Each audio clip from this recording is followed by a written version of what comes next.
Okay, let's learn about psychological dimension.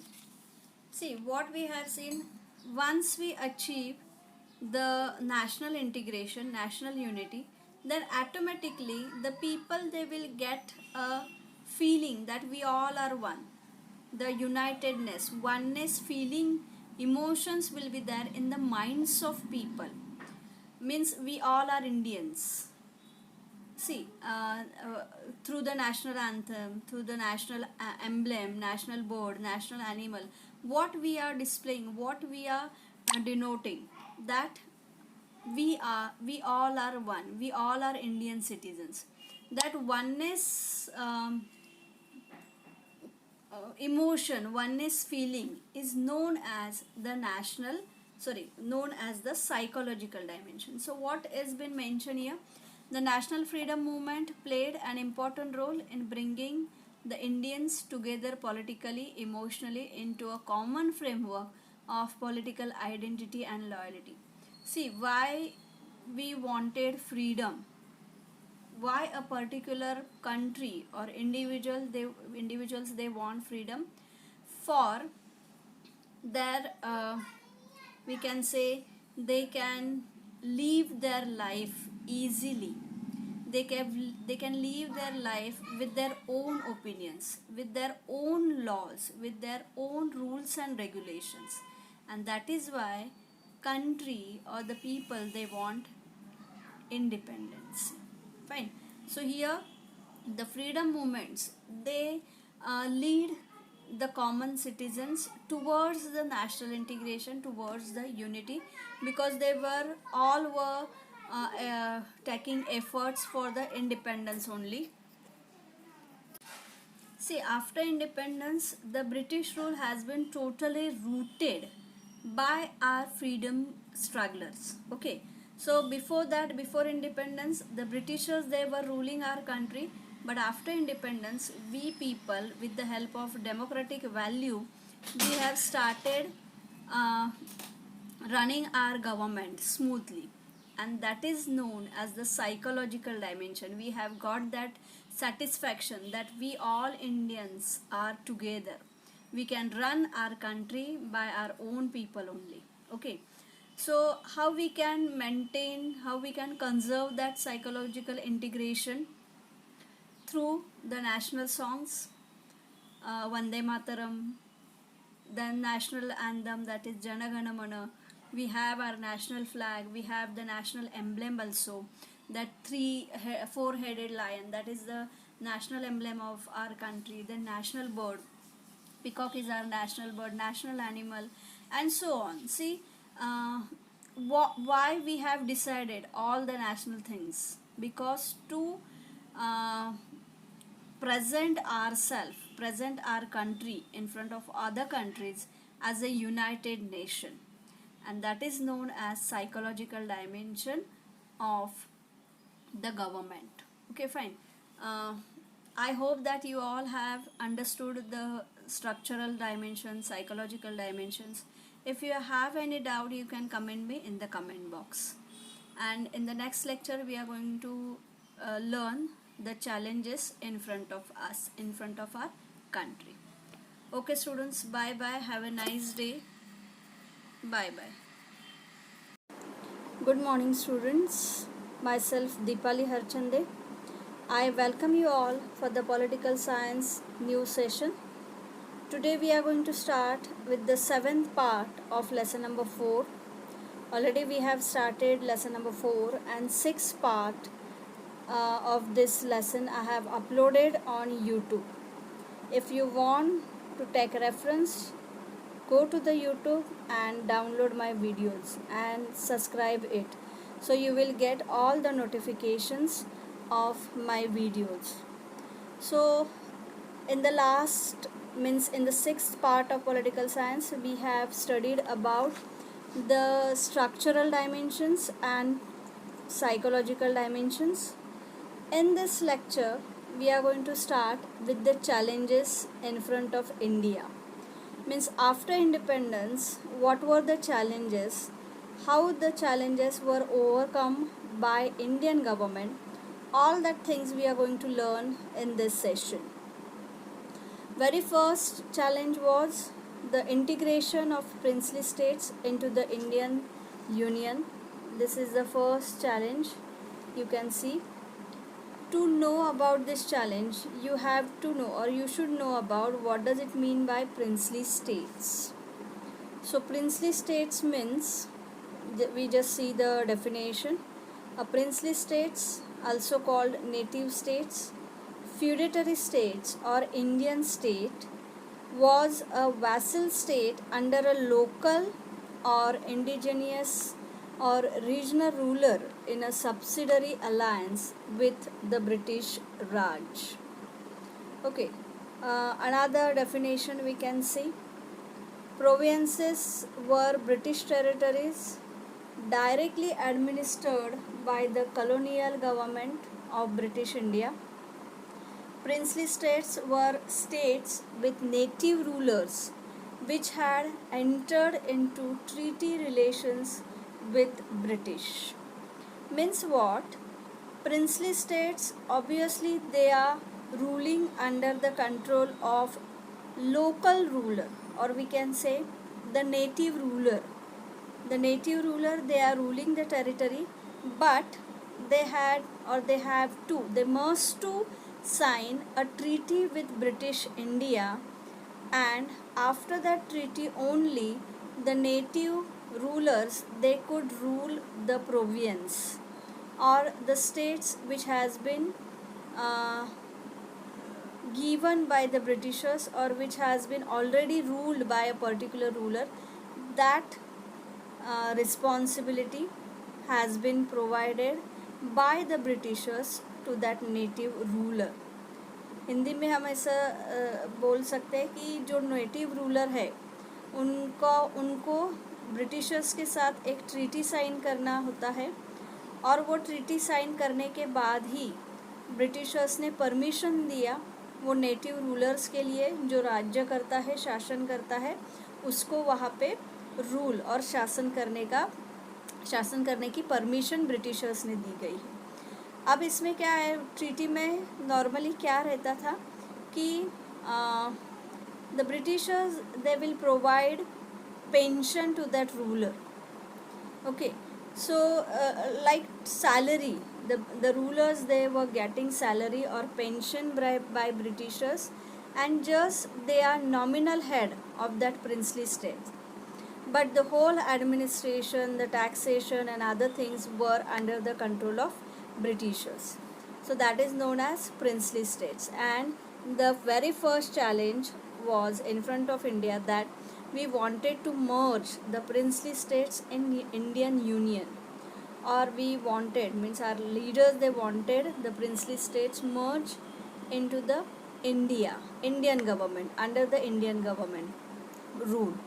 So that was the problem with the princely states, and they were not ready to merge themselves with government of India. Okay, now which were the princely states at that time, and which princely states was headache to the Indian government? These princely states has been mentioned here.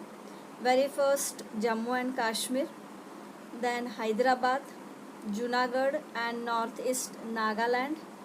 Eventually these came to be resolved.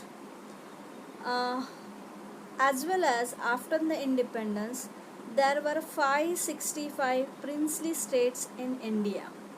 But whatever princely states has been mentioned in this slide, that princely states were the problematic for the Indian government, and especially we are going to learn with this problematic princely states. Next is the issue of Jammu and Kashmir experienced the first conflict with Pakistan at the time of 1947 and 48. It continues to remain a challenge to peace and stability in the region. Now also we have that dispute, we have that problem of the Jammu and Kashmir. Now the Jammu and Kashmir is not a princely state, it has got merged with Indian government, but still the problem is remain a challenge of peace and stability. we could not establish a fully peace and stability in the Jammu and Kashmir region, because you are very well known about the problem of Pakistan and India, and Jammu and Kashmir is on the borderline, and the dispute is going on till yet. So we are all are very well aware about that problem. The next is colonial areas controlled by the Portuguese and French become part of the Indian Union. Yeah, in the northeast, Nagaland had posed a problem that was eventually resolved. Some of the other colonial areas controlled by the Portuguese and French eventually became part of Indian Union. Yes, means as the time passes, the areas were controlled by the Portuguese and French. That areas also the Indian government merged with the Indian territory or Indian Union. We'll go to the next. Now we are going to see the development of Indian Constitution within the framework. As we have know that the Indian government has been adopted the Constitution or constitutional democracy we have adopted for India, and hereby seeing political and social cultural development, Indian Constitution was framed. Here we are going to learn about the framework of Constitution.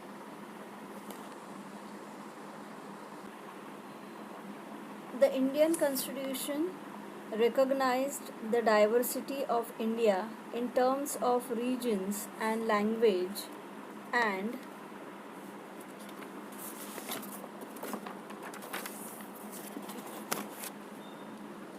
the need for a social transformation by the incorporating social welfare provisions. So Indian government they started the welfare provisions, and we means India started leading towards the socio-political development as well as the cultural development. Okay. Uh, the basic focus of Indian planning was on economic growth, generation of employment. Yes, if we create the employment, then only we can assume the economic growth. So, the Indian government they started planning a particular system for India or particular system for Indian government.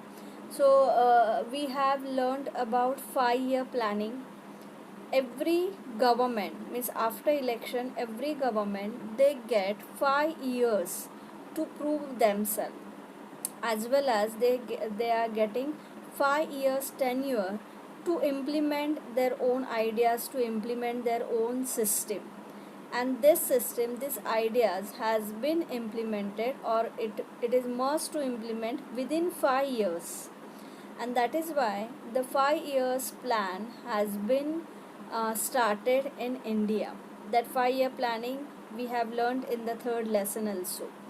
So that plannings lead towards the development as well as economic growth of India.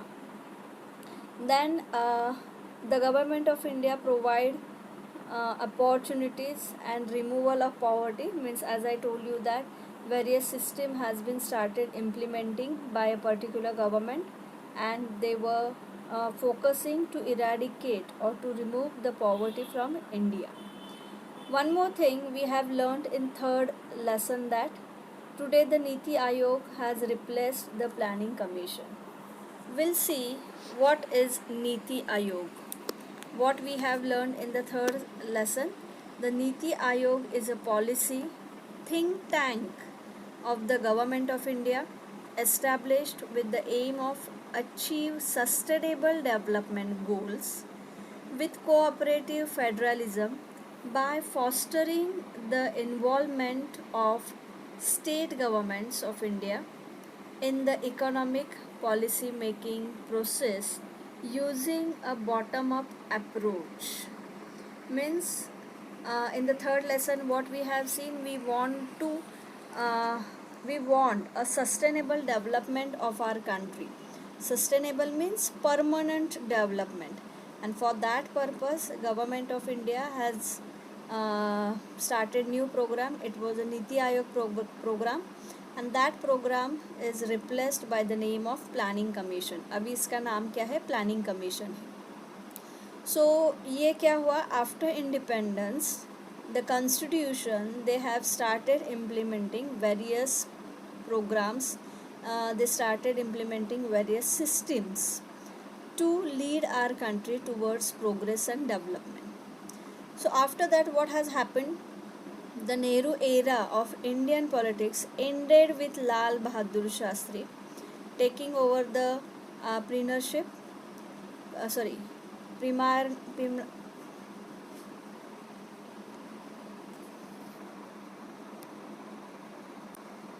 Premiership to be followed by Mrs. Indira Gandhi. Okay, means at the end of Nehru era, the Indira Gandhi, means Gandhi era has got started, and the Lal Bahadur Shastri taking over the premiership after the end of the Nehru era. So what has happened in that Gandhi era? The decade saw the growth of regional parties on the political scene. Means when the Indira Gandhi was, we can say, active member in Congress, and after that she was a prime minister of our country.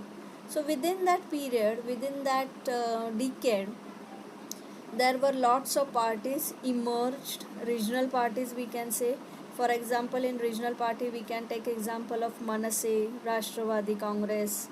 Rashtravadi Congress is a national party, but Manase, it is a we can say state or regional party. Anna Dramukh is also a regional party. So many regional parties emerged at the time of Gandhi era. The 1960s also saw the beginning of a protest movement by the peasant class labeled as Naxalism. Naxalism means people, they started agitation, and that agitation is also known as peasant movement. And Naxalite people, they started protesting, they started movement for their demands, and this movement grew in the 60s but was curbed by the state in the early 70s. However, it came back in a more violent form in 1980s. It was described as one of the biggest challenges faced by India. Means farmer, they started agitating, they started movement against the government for their demands, and that was a largest, we can say biggest challenge in front of government, in front of Gandhiji, Indira Gandhiji. So that is all about the Gandhi decade, Gandhi era. We'll see next.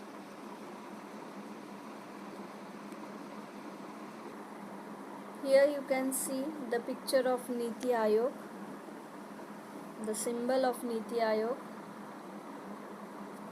Now we'll go back. Yes, next point. Northeastern region, which comprises of 8 states, is culturally and ethnically diverse, having more than 200 ethnic groups. Northeastern region means which regions? Assam, Meghalaya, Nagaland, Tripura, and other 7 sisters states of India. So these states, 8 states, is culturally and ethnically diverse. Manipur, Meghalaya, Assam, they have their own history, they have their own ethnicity, they have their own culture. So here they had a 200 plus ethnic groups, and there were dispute amongst themselves. Means they want, yeah, India has got independence, but still the northeastern states, they were not independent. So which were the northeast states? Manipur, Mizoram, Meghalaya, Tripura, and these are the witnesses military since the 60s. And there was a large movements, there were huge movements and agitations for the independence, for the state independence. Yes, Maharashtra has got independence on 1960s, but that time the northeastern states, they were not, means they were in the process of independence states, under the process to gain the independence. So there were diverse groups. Now diverse on which base? They were diverse on the language base, dialects base, as well as socio-culturally identities were also diverse or distinguished in those states. Fine.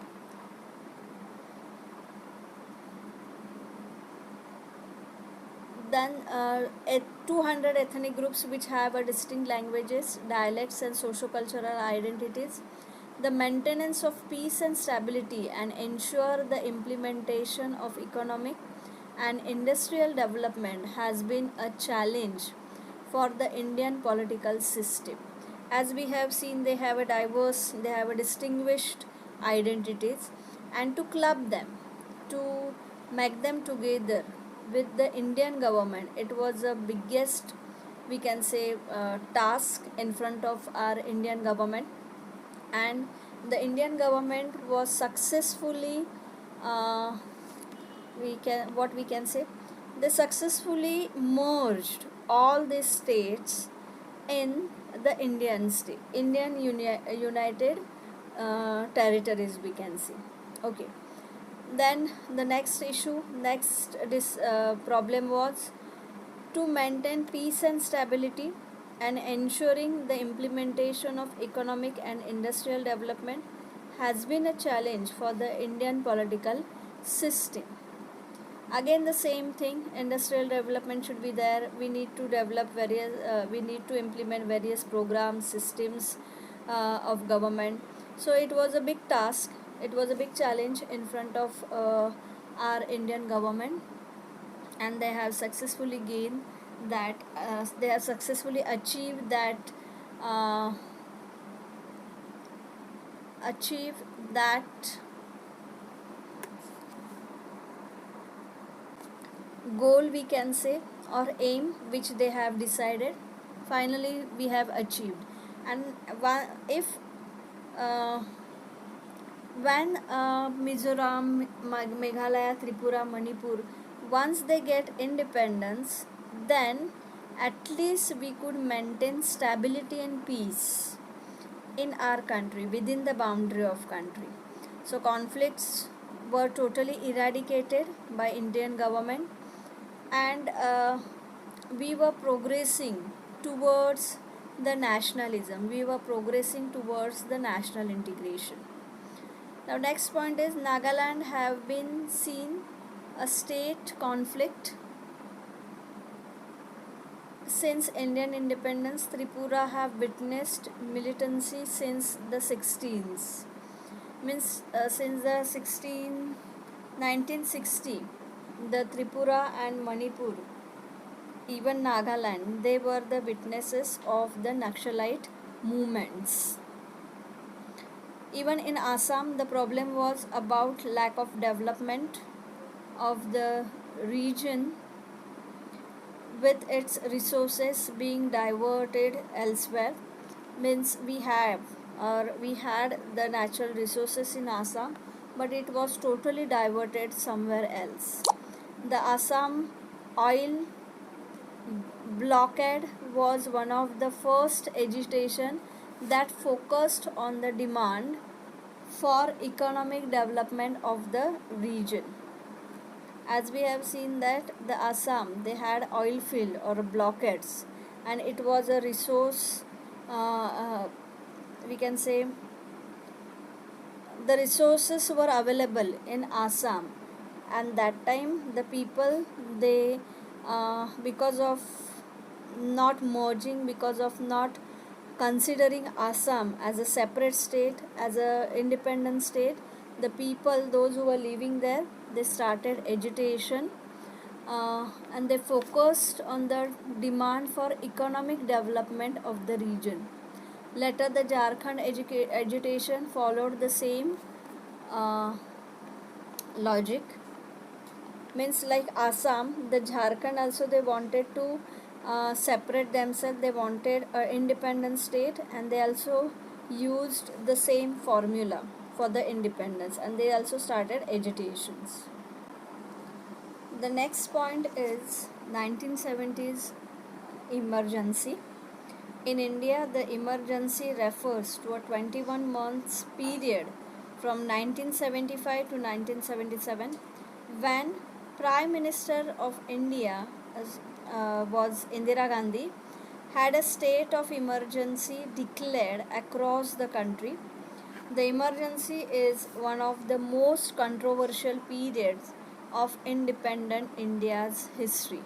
Means we have got independence on 1947, and after that in 1970 the emergency was there, uh, from 1975 to 1977. It was a 21-month emergency.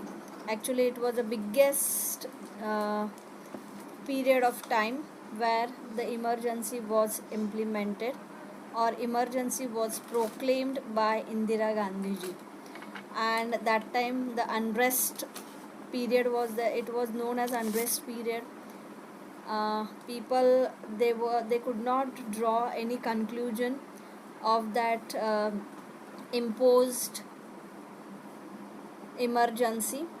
मतलब emergency हम पे लादी गई थी इंदिरा गांधी जी ने, क्योंकि उनको खुद को फिर से इलेक्शन करके उनको फिर से उनका पोस्ट, मतलब जो प्राइम मिनिस्टर का पोस्ट था उस पे आना था. लेकिन इमरजेंसी क्यों डिक्लेयर की? क्योंकि उनको पता चला था कि अभी जो वोटिंग होने वाला है उसमें उनके अगेंस्ट वोट ज़्यादा होगा. तो उन्होंने क्या किया, इमरजेंसी डिक्लेयर की, और इमरजेंसी डिक्लेयर करने के बाद उन्होंने उस ईयर का जो इलेक्शन प्रोसेस था वो पूरा रुका दिया. तो उसके बाद वो खुद ही, means next 21 months she was ruling, और she was working as a prime minister of India, and the election process had been postponed by Indira Gandhi ji, and it was a crucial, we can say, controversial period in Indian, we can say, in the Indian administration system or Indian democratic system. And 1970s emergency eventually leading to a conflict and creation of new state of Bangladesh. Means after that emergency, we have got new state, independent state. That state name was Bangladesh. The other crisis that grew into a major confirmation was demand for Khalistan in the state of Punjab. Means the people, those who were living in Punjab, they were demanding for Khalistan. The people, those who were Muslim, they wanted a separate state, and that state name was Khalistan. That time Punjab, this word was not even introduced. They wanted Punjab in the name of Khalistan. So that was the issue was emerged in that emergency, and this agitation forced the Indian government to use force against the separatist movement. And that time the Indian government, they used their force to separate, or to we can say to suppress the movement which has been started for the Punjabi people for the separate or independent Khalistan. Then the assassination of Prime Minister Indira Gandhi was the first such political assassination, a direct result of the use of force to tackle the Punjab agitation. Means the Indira Gandhi ji, she could not tackle the Punjab agitation properly, and in the result, what was the result? The assassination of Indira Gandhi ji. In assassination means the murder of Indira Gandhi ji has been taken place after the demand of Khalistan, after the agitation of Khalistan. So if you want more information, go to the Google uh, and find the information regarding assassination of Indira Gandhi ji. You will get lots of information. What was the reason behind assassination? How was the assassination taken place? All that information you will get it. And it was the first political assassination, we can say, uh, after Mahatma Gandhi ji actually. Mahatma Gandhi ji means after independence, Mahatma Gandhi ji was assassinated for the political purpose only. After that, Indira Gandhi, Prime Minister of India, Indira Gandhi ji was assassinated. After that, Rajiv Gandhi was assassinated. Means what? For political purposes, the society, they have, uh, we can say, the people, they had disagree with these people, means with these leaders, and in a result, the we cannot say society, but few people, they didn't want Indira Gandhi ji, Rajiv Gandhi ji, who were ruling our country, and that is why the assassination had taken place or had happened. Next is a second such assassination was the Rajiv Gandhi, who lost his life to a suicide attack by the liberation tigers of Tamil Elam for having taken decision on the Tamil question in Sri Lanka. Actually, it was a big issue. The issue was in Tamil Nadu, the issue was in Sri Lanka, and the issue regarding Tamils. The question regarding Tamil, and Rajiv Gandhi, he had taken one decision, and the Tamil people, they went against that decision, and the result was the Tamilians or Tamil people, they assassinated Rajiv Gandhi ji also. It was a religious conflict actually. A religious conflict in India escalated in the 1980s. The events at Ayodhya, Ram Janmabhoomi, Babri Masjid dispute, and its repercussions in 1992 in the form of Mumbai riots brought in new dimensions to militancy in India. Means what? After the assassination of Rajiv Gandhi ji, what was the next challenge? The challenge was the riots which had been occurred in Mumbai in 1992. It was a huge riot. Riot को हम बोलते हैं दंगल. बहुत दंगल हुई, बड़े level पे वो दंगल हुई, और उसका जो क्वेश्चन नहीं हम कहेंगे, डिस्प्यूट और प्रॉब्लम था, वो था राम जन्मभूमि and Babri Masjid dispute. Now we have a decision which has been taken by Supreme Court. That Supreme Court has allotted a few acres of area to the Babri Masjid, and the where the Babri Masjid was established, or Babri Masjid was existed there, it was proved, it has been proved by the lawyers that previously on the place of Babri Masjid, it was a Ram Janmabhoomi, or it was the temple of Ram, and that is why the Supreme Court has taken a decision that on the place of Masjid or that Babri Masjid, the Hindu community, they could build Ram Janmabhoomi, or we can say Ayodhya Ram Janmabhoomi, and they have allotted certain area to build Ram temple and certain area for the masjid. So henceforth the issue has been segregated by the Supreme Court. And now we means you all know about what is going on. The construction work is in the process of Ram Janmabhoomi. So that problem also was sorted by the Supreme Court, but that time it was a big issue.